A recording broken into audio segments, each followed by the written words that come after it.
몇 년 전에 어떤 분께서 저에게 이렇게 물어보시더라고요. 주일이 안식일이면 우리가 교회에 나오지 말고 쉬고 가족들과 시간을 보내야 되는데 교회에 나오니까 쉬는 것 같지도 않고 또 교회에서 여러 가지 봉사에 시달리다 보니까 오히려 주일이 더 힘든 경우가 많은 것 같다. 전도사님 어떻게 생각하시냐?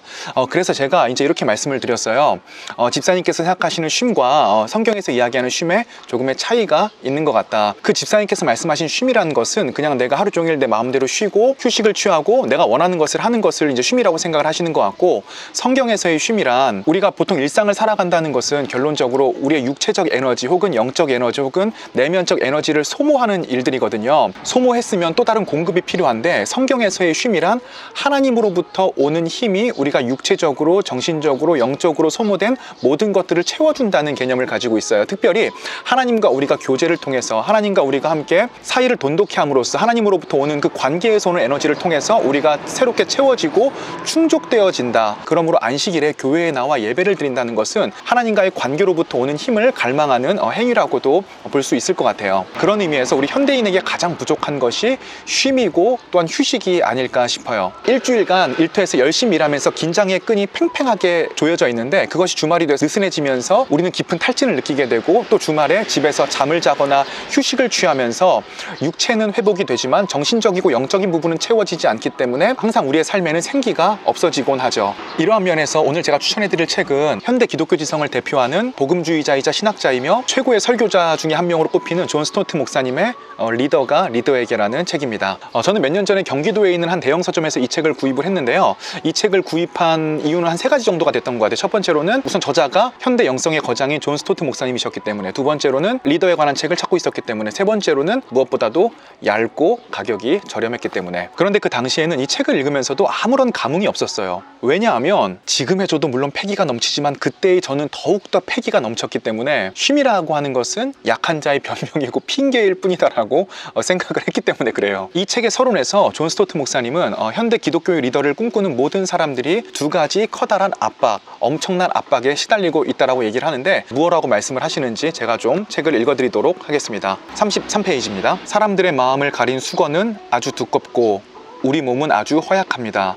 그러나 하나님의 능력은 충분히 그 수건을 뚫거나 몸을 지탱할 수 있기에 우크 엔카쿠멘, 우리는 낙심하지 않습니다. 이 우크 엔카쿠멘은 헬라어로 우리는 낙심하지 않습니다라는 의미를 가졌는데, 이것은 고린도후서 4장 1절과 16절에 2번 정도 등장을 하는 문장입니다. 이는 이러한 압박감에 맞설 때에도 분명히 그러합니다. 그러니까 우리는 2가지 압박감에 항상 시달린다는 거예요. 첫 번째로는 우리가 아무리 열심히 사역을 해도 상대방의 얼굴에 무언가 두꺼운 수건이 쌓여져 있어서 우리의 얘기가 통하지 않고, 우리가 아무리 복음을 정교하게 전한다고 해도 그 사람들은 듣지 않고, 그럴 때마다 우리는 낙심하고 절망하고 복음을 변형시키거나 그 사람들에게 무언가를 압박할 생각을 한다는 거예요. 자, 두 번째로는 우리 개인적인 연약함인데, 우리의 육체와 우리의 정신이 너무나 약하기 때문에 때로는 우리의 모든 것을 불사른 사역의 결과가 제대로 나오지 않을 때, 때로는 수치화되지 않을 때, 이 수치가 저하되는 것들을 느낄 때마다 수많은 능력 있는 젊은 리더들이 소리 소문 없이 세상에서 사라져간다, 이렇게 이야기를 하고 있어요. 그래서 이 책에서 이야기하는 것은 우리가 이 2가지 압박감을 이겨내는 것이 우리가 사역을 제대로 할 수 있느냐 없느냐를 판가름 내는 것인데, 이 2가지 압박감을 이겨내기 위한 실천적인 방법이 무엇이냐, 총 3가지 방법을 소개하고 있는데, 이 3가지 방법을 다 소개해드리지 않을 거고요. 그 중에 첫 번째 방법만, 쉼과 휴식에 대한 부분만 소개를 좀 해드리려고 합니다. 이 쉼에 대해서 총 3가지의 얘기를 합니다. 첫 번째로는 쉬는 시간을 마련할 필요성을 깨달아야 된다. 책 38쪽 39쪽이에요 제가 읽어드릴게요. 첫 번째는 쉬는 시간을 마련할 필요성입니다. 어떤 그리스도인 리더들은 강박관념에 사로잡혀 일합니다. 그들은 지나치게 꼼꼼한 데다가 아침부터 밤까지 일하지 않으면 무엇인가 잘못될 것처럼 생각합니다. 제가 그래요.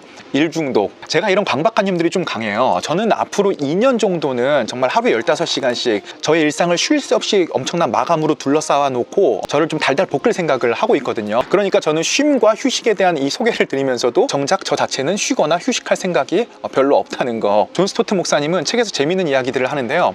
본인에게 찾아오는 상담하고 싶어하는 사람들이 얼마나 많이 있겠어요.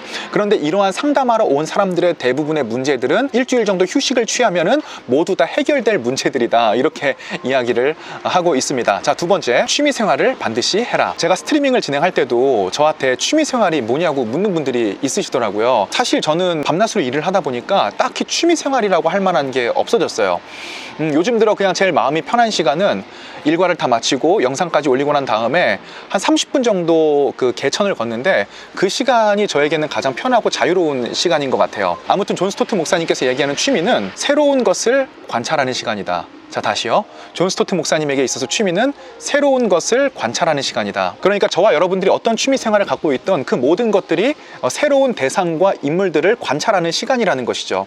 우리가 사람을 만나서 대화를 나누는 것도, 커피를 마시는 것도, 또 제가 이 카페에 온 것도, 모든 것이 새로운 관찰의 대상이고, 우리는 이 새로운 관찰을 통해서 하나님의 섭리를 알게 되고 새로운 힘과 인사이트를 얻게 된다. 책에서는 이렇게 얘기를 하고 있어요. 자, 세 번째로는 가족, 친구와 소통하는 시간을 가져라.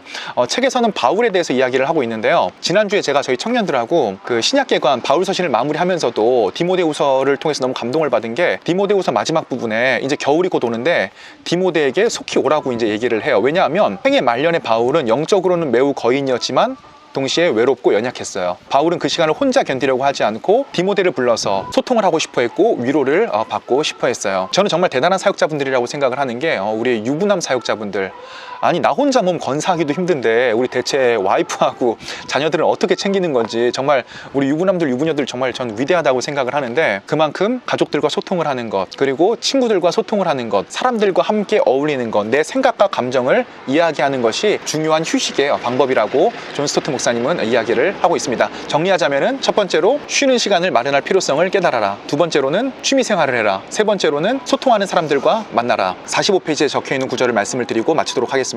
우리에게는 적절한 휴식, 시간과 취미나 스포츠, 가족과 친구가 필요합니다. 이는 인간의 필요입니다. 이러한 필요가 있음을 부끄러워하지 말고 인정하십시오. 존 스토트 목사님은 29살 때 한 교회 담임 목사로 취임을 하게 됐는데 항상 악몽에 시달렸다고 해요. 설교단에 올라가는데 모든 설교를 잃어버린 악몽이요.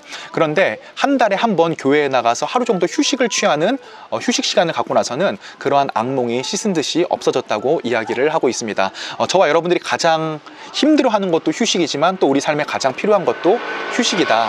여러분들은 어떠한 휴식 방법을 취하고 있으신지, 또 휴식은 잘 하고 있으신지 댓글에 남겨주시면 또 우리가 함께 공유해 볼 수 있을 것 같아요. 저는 또 내일 영상으로 돌아오도록 하겠습니다. PS.